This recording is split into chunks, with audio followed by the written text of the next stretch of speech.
వచనములో ఒకడు కొత్త ఇల్లు కట్టించుకున్నప్పుడు దాని చుట్టూ ఇంటి పైన చుట్టూ పిట్ట గోడ కట్టించుకోవాలి. ఇది ఒక సూత్రం. ఇల్లు కట్టుకున్నప్పుడు ఆ ఇంటి పైన ఏం కట్టుకోవాలా? పిట్ట గోడ కట్టించుకోవాలి. తెలుగు వచనములు అన్నాడు, మీ ద్రాక్ష తోటల్లో ద్రాక్ష తోటే విత్తనాలే నాటబడాలి కానీ వివిధమైన విత్తనాలు నాటకూడదు అన్నాడు. వివిధమైన విత్తనాలు అంతర్ పంట అంటారు దాన్ని. తోట వేస్తే దాంట్లో అంతర్ పంట కొత్తగా వేస్తారు. అంతర్ పంట ఉండకూడదు, వివిధమైన విత్తనాలు ఎత్తకూడదు అన్నారు.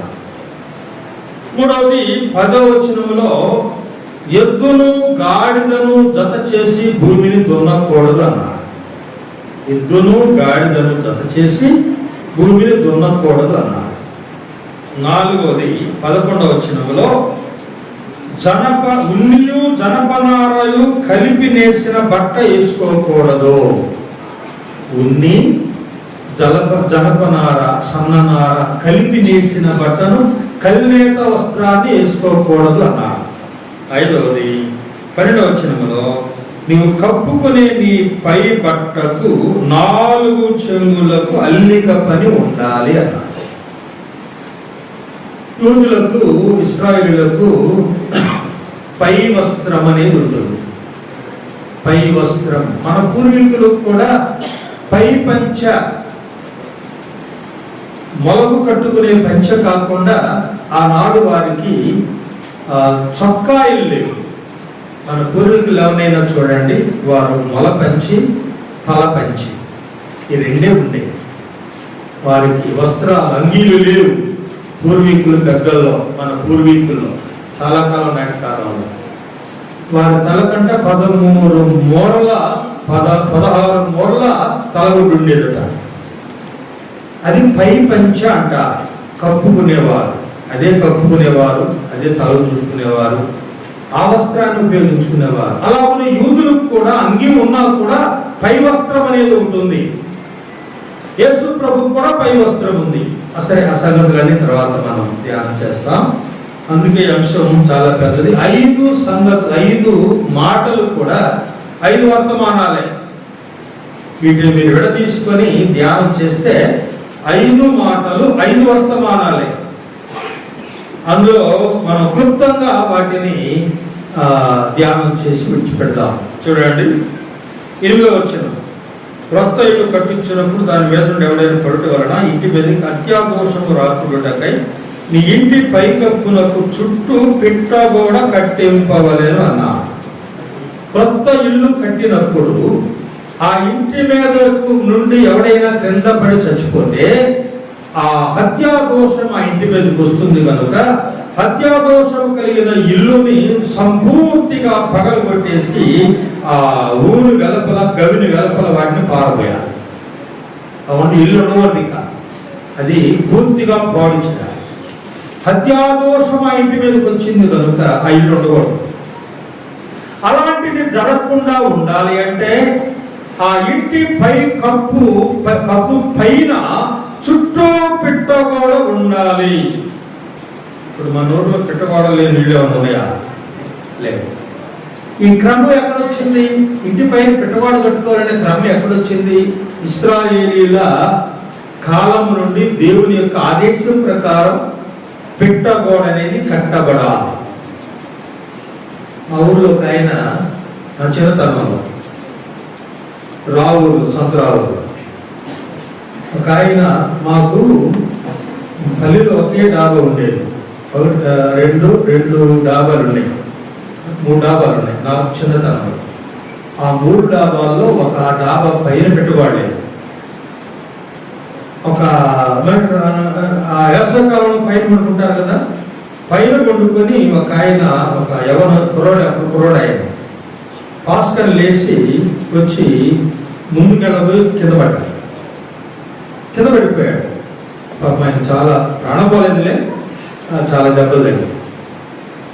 అదే పిట్టవాడు ఉంటే పడ్డ కదా. అందుకొరకై హత్యాదోషం ఆ ఇంటి మీద రాకుండా ఉండాలంటే చుట్టూ పిట్టగోడ కట్టింపవలేదు అన్నారు.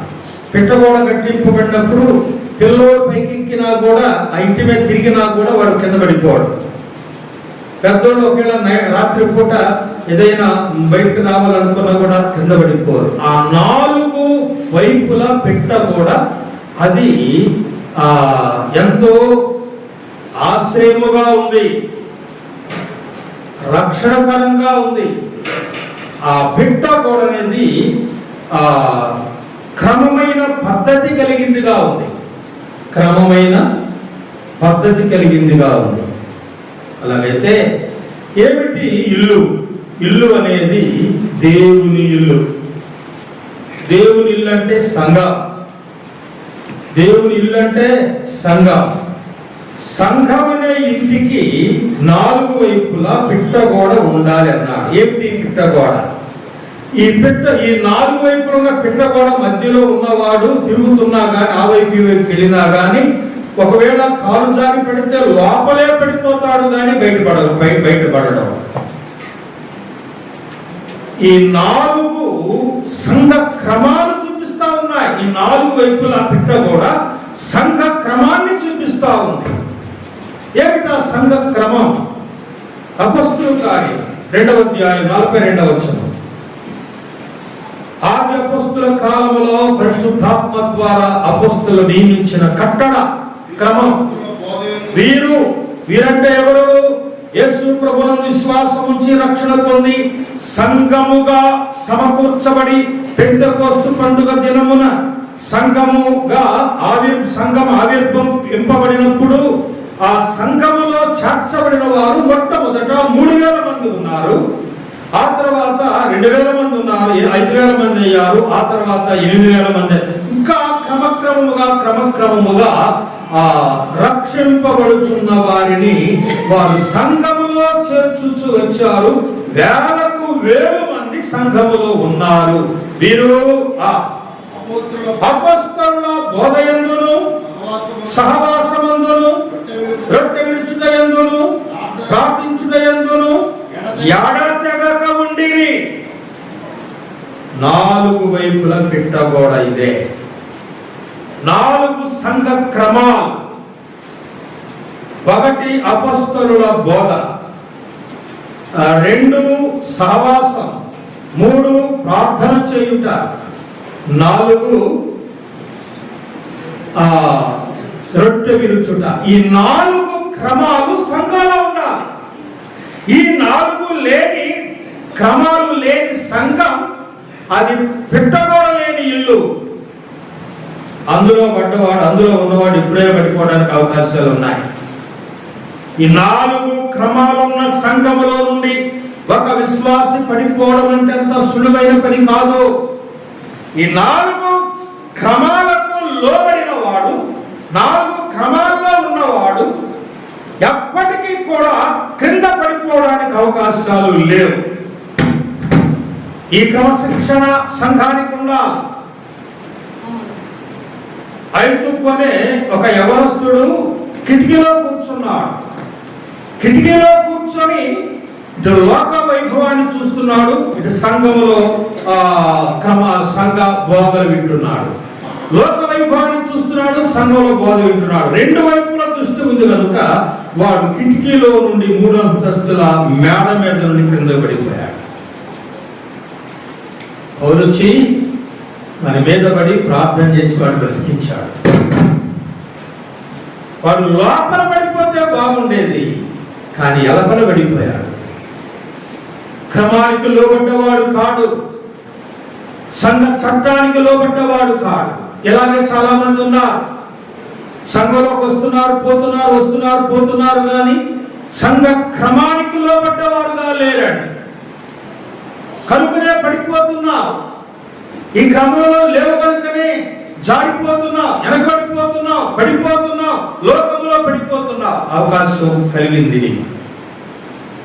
ఈ సంఘ క్రమానికి లోబడ. ఈ 4 పిట్ట గోడల మధ్య ఉన్నవాడు ఒకవేళ పడితే లోపలే పడతాడు, బయటపడతాడు. కనుక సంఘంలో ఉన్న సోదరుల సోదరి, ఈ సంఘ క్రమానికి మనం కట్టుబాటుకు మనం లోబడిన వారుగా ఉండాలి. అపోస్తలుల బోధ అంటే రోమా పత్రిక మొదలు యోగా పత్రిక వరకు ఉన్న ఈ పత్రికలన్నీ కూడా అపోస్తలుల బోధ. 5 మంది రాసిన ఈ పత్రికలు పౌలు, పేతురు, యాకోబు, యోహాను, యూదా 5 మంది రాసిన ఈ పత్రికలు అపోస్తలుల బోధ. ఈ బోధకు మనం లోబడి ఉండాలి, ఈ క్రమానికి కట్టుబడి ఉండాలి. ఆరాధన చేసే రొట్టె విరిచే వారంగా ఉండాలి. ప్రతి ఆదివారం ఆరాధనలో ప్రభువును ఆరాధించే వారంగా ఉండాలి.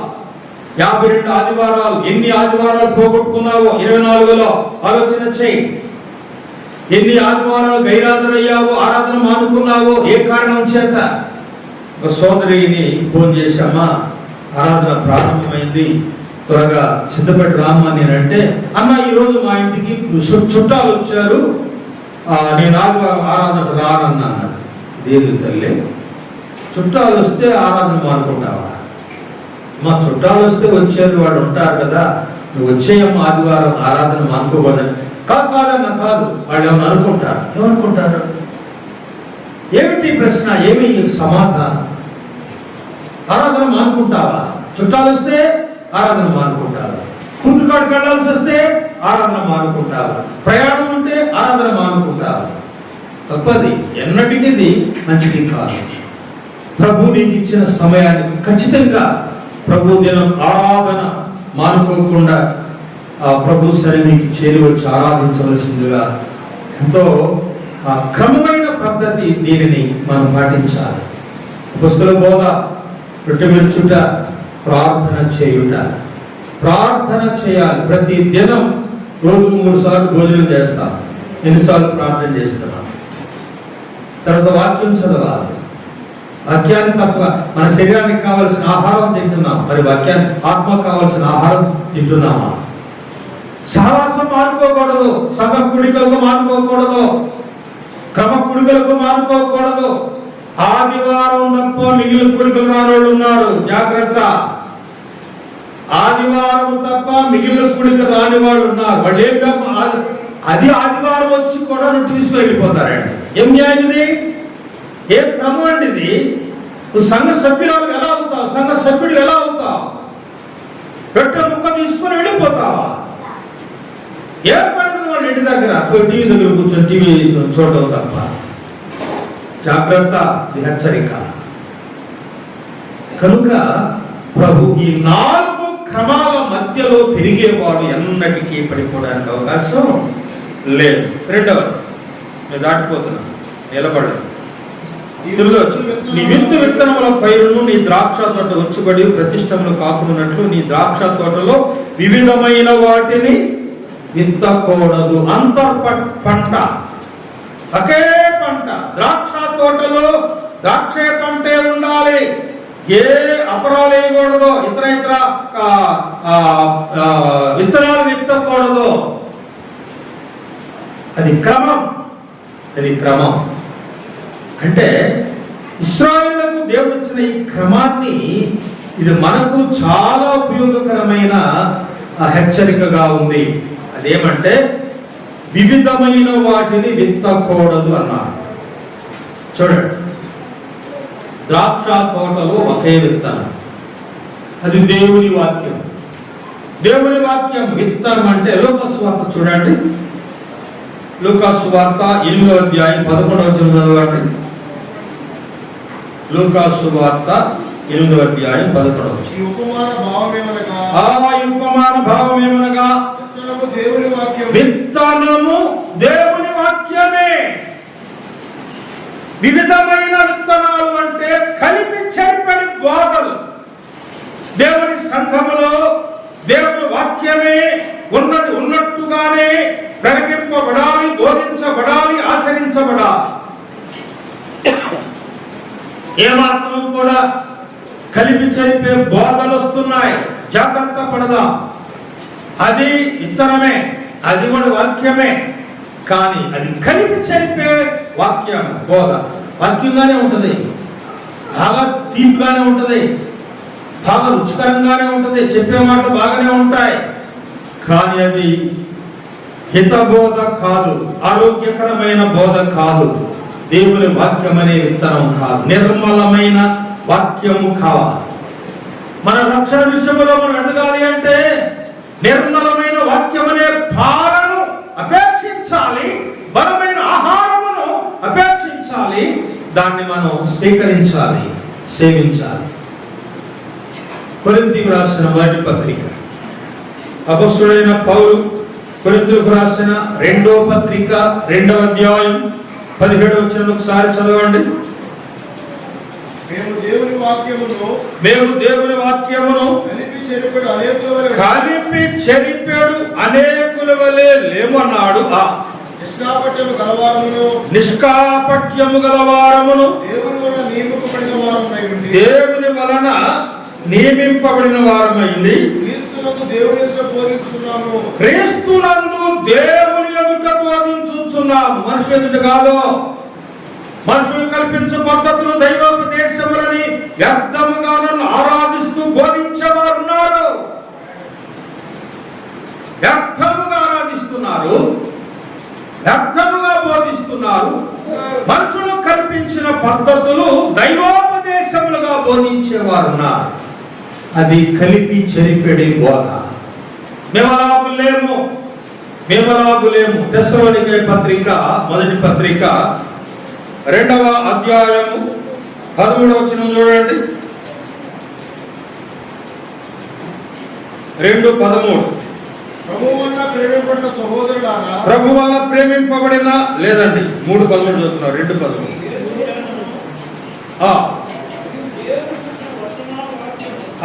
హేతు చేత దేవుని గురించి వర్తమాన వాక్యం మామూలు అంగీకరించినప్పుడు మనుషుల వాక్యమని ఎంచక అది నిజముగా ఉన్నట్లు దేవుని వాక్యమని దానిని అంగీకరించి తీరి అన్నాడు.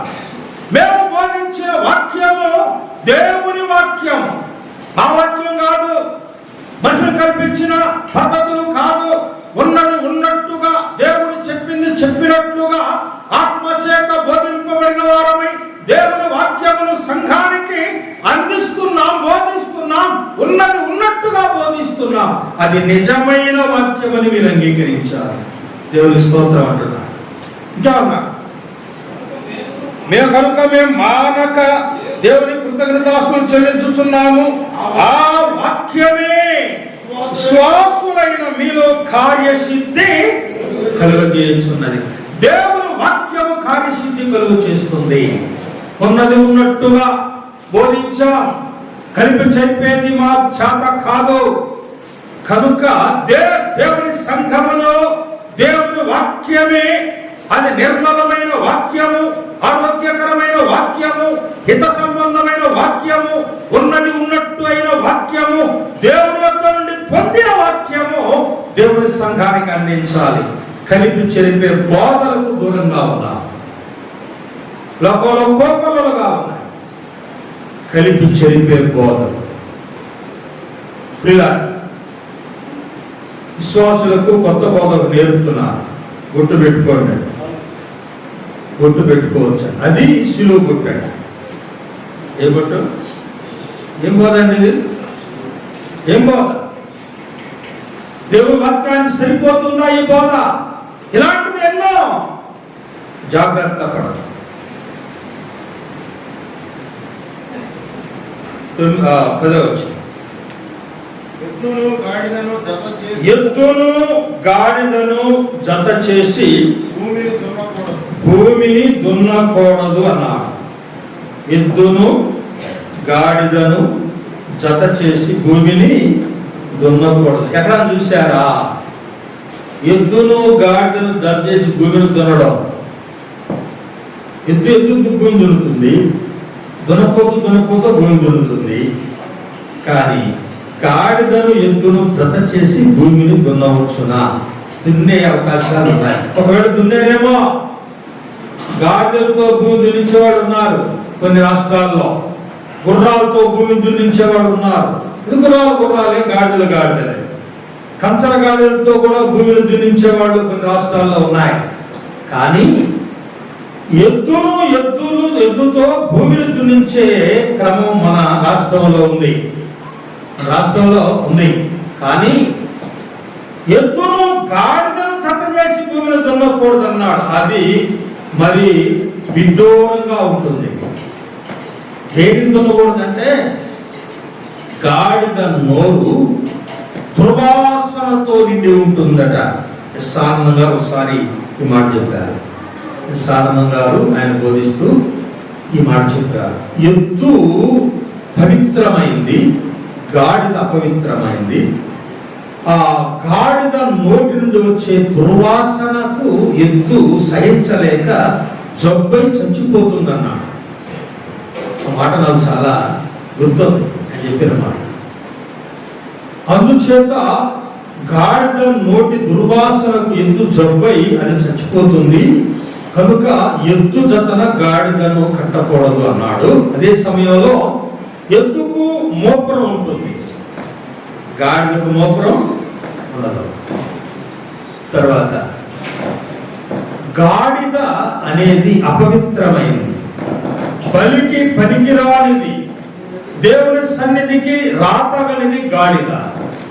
ఎద్దు బలికి సరిపోయింది, దేవుని సన్నిధికి రాతగింది, దేవుడు కోరుకున్నది ఎద్దు. ఈ ఎద్దు ఒక విశ్వాసికి సూచన. ఎద్దు ఒక విశ్వాసికి సూచన. గాడిద అది అవిశ్వాసికి సూచన. ఎద్దును గాడిదను జత చేయకూడదు. జత అంటే కాడి కట్టకూడదు, జత చేయకూడదు. జత. మత్తయి సువార్త 19:6 చదవండి. మత్తయి సువార్త 19:6 చదవండి. కాబట్టి వారిద్దరు గాక ఏక శరీరముగా ఉన్నారు కనుక దేవుడు జతపరచిన వారిని జతపరిచేది ఎవరు? దేవుడు జతపరిస్తే ఎద్దును గాడిదను జత చేస్తాడా? నోవహు వాడలోనికి జతలుగా పశువులు వచ్చాయా? గాడిదలు జత వచ్చినాయి, ఎద్దులు జత వచ్చినాయి, దున్నపోతులు జత వచ్చినాయి. మరి జంతువులన్నీ, పశువులన్నీ, పక్షులన్నీ జతలుగా వచ్చాయి. దేని జత దానికే వచ్చింది, కానీ గాడిద ఎద్దు జతగా రాలేదు. అలాగైతే జత చేయువాడు దేవుడు. విశ్వాసిని జత చేస్తాడు ఆయన.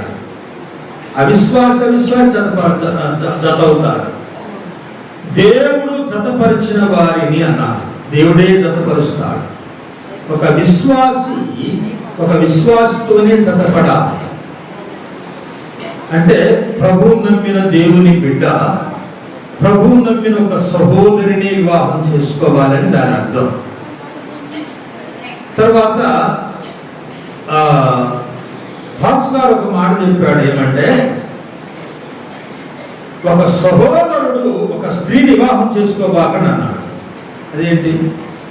ఒక సహోదరుడు ఒక స్త్రీని వివాహం చేసుకోవద్దు అన్నాడు. మరి ఎవరు చేసుకోవాలా? ఒక సహోదరుని వివాహం చేసుకోవాలన్నా. ఒక సహోదరుడు ఒక సహోదరుని వివాహం చేసుకోవాలి. ఒక సహోదరి ఒక సహోదరుని వివాహం చేసుకోవాలి. ఇది జత, ఇది క్రమం, ఇది చట్టం. వాక్యం చెబుతుంది. అందగాడని, ఆస్తి ఉందని, విద్య ఉందని, ఉద్యోగం ఉందని, మమ్మాయి బాగా బ్రతుకుద్ది, ఇంట్లో కాళ్ళు బయట పెట్టకుండా బ్రతుకుద్దని ఒక అవిశ్వాసికిచ్చి ఒక విశ్వాసిని వివాహం చేస్తే ఆ బిడ్డ పడే బాధ తర్వాత ఎంత ఘోరంగా ఉంటుందో. సుఖపడదో. ఆస్తి ఉంటే ఉండొచ్చు, అందగాడైతే కావచ్చు. అందగాడు ఆస్తి గలవాడని అబీగయల్ని నాబాలుకిచ్చి పెళ్లి చేశారు.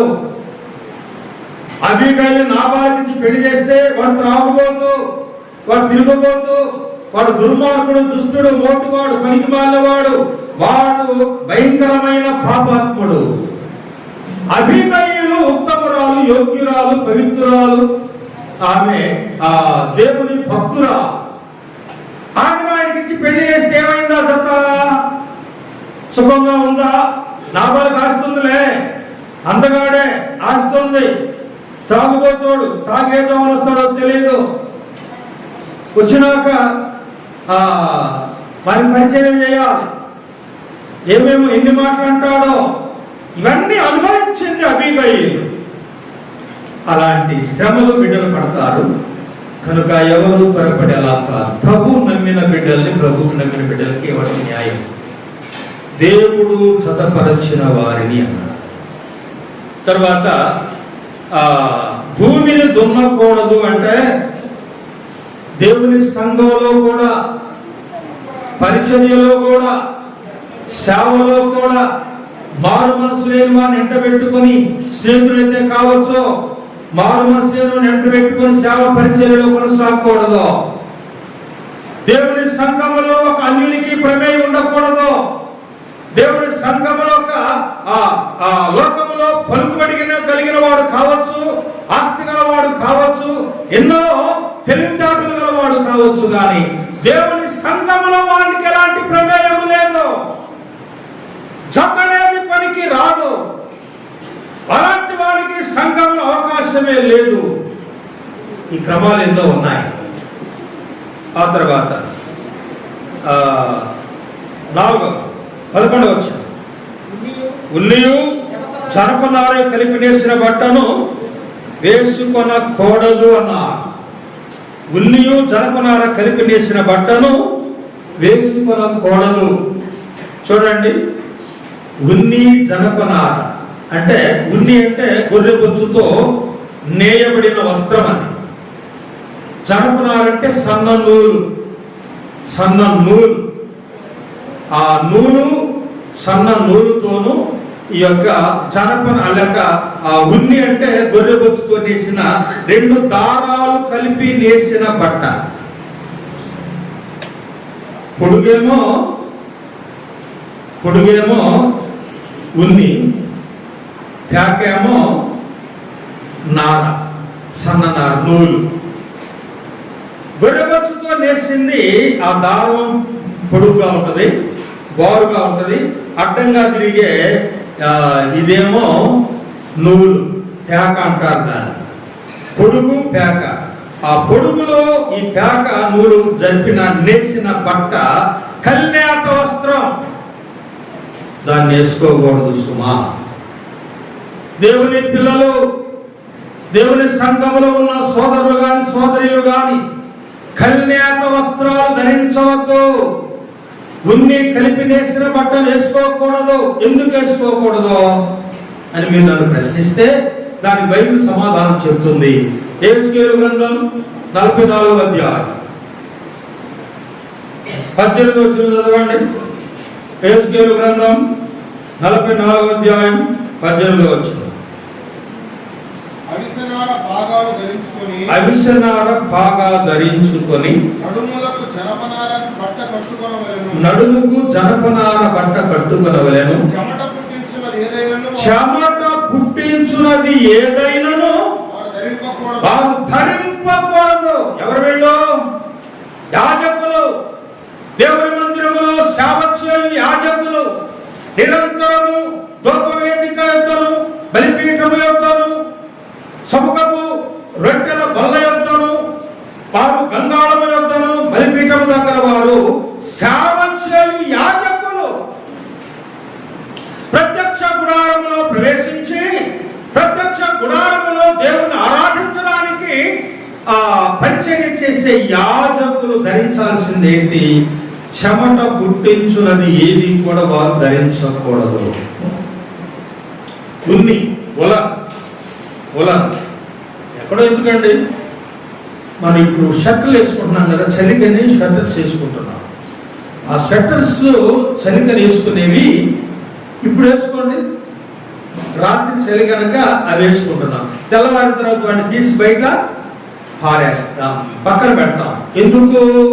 అవి ఉంటే చెమట పడుతుంది కదా, చెమట పోస్తుంది. అలాగనే ఉన్ని వస్త్రాలు, గొర్రె బొచ్చుతో నేసిన వస్త్రాలు, ఉలన్ వస్త్రాలు ధరిస్తే అవి చెమట పుట్టిస్తుంది.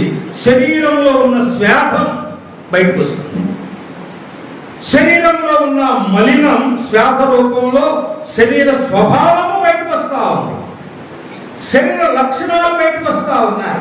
శరీరంలో ఏ మాలిన్యం ఉందో, మలినం ఉందో అది శ్వేత రూపంలో, చెమట రూపంలో బయటకు వస్తా ఉంది. కొంతమంది ప్రక్కన కూర్చోలేము. ఒకరోజు స్నానం చేయకపోతే వాళ్ళు ప్రక్కన కూర్చోలేము. అవునా? చెమట వాసన వస్తుంది. అది శరీర లక్షణాలు చూపిస్తా ఉంది. ఈ చెమట పుట్టించున్నది అనేది శరీర లక్షణం. శరీర లక్షణం వల్ల ఉండకూడదు.